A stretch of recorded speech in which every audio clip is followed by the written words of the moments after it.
Baba! Ang gutom may! Ay walang yun! Day.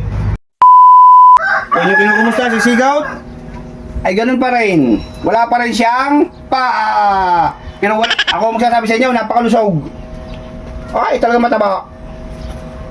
Napakasigla. Sigout. At saka kita niya, ay. Nagkakaroon ako siya ng sungay. At malaki na sungay pag may isang buwan pa eh. Bali po sa ilang buwan na siya ngayon? Isang buwan at... Ay, mag-isang buwan. Para ng 23 siya na isang buwan. Oo. Aba, pag ito may 2 buwan, 3 buwan, siya, ito ay tatakbo na yata. Pero ako magsasabi sa inyo, napakatabahaw. Ay, mataba, napakakinis pa ng balahibaw. Ay, ito may hindi nililiguan. Ano ba, sayang? Bawal Hindi, ito kambay. base po na yun. Baka magkasipon. Kaya napakalakas pa rin dumede. Ari nga pala kanyang bote. Kasi kadidedi lang. Baba! Ang gutom may! Ay walang yun! Day. Ay gutom ko yata, gutom. Ay walang laman na eh. Pero kadidedi lang kanina eh. Yun! Ay wala. Kadidedi lang ho. Kadidedi lang niya kanina. At saka siya ho ngayon ay nautay na kumain ng damo. Tinuturuan ako ni Bossing Rodley. Ano ba ito yung... Ipil.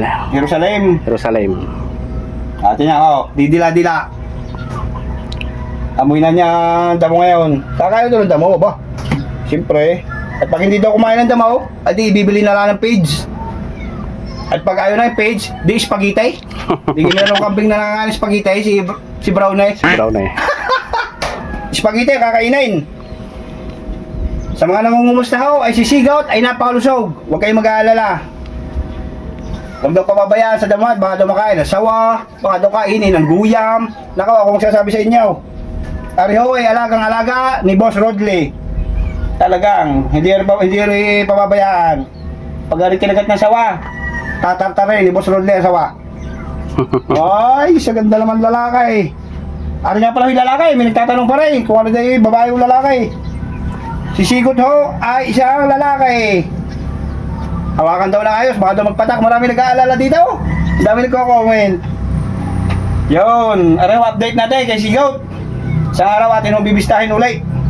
Talagang malaki na. At saka siya ngayon ho, may ano, amoy barako na ngayon. Dati walang amoy, oh. Ay ano na, mango na. Mga Sigout, magpaalam na sa ating mga fans, sa ating mga viewers. Bye-bye!